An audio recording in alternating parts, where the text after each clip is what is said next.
A wildfire is rapidly advancing in Los Angeles, particularly affecting the Pacific Palisades area in the Santa Monica Mountains.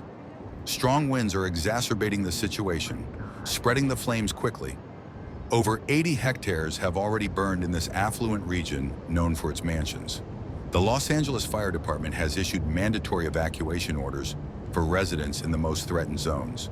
Firefighters are working tirelessly to contain the blaze, but the combination of dry conditions and gusty winds is making their efforts challenging.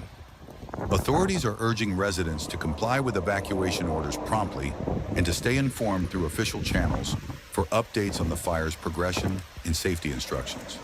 The situation remains critical as weather forecasts predict continued strong winds, which could further fuel the wildfire.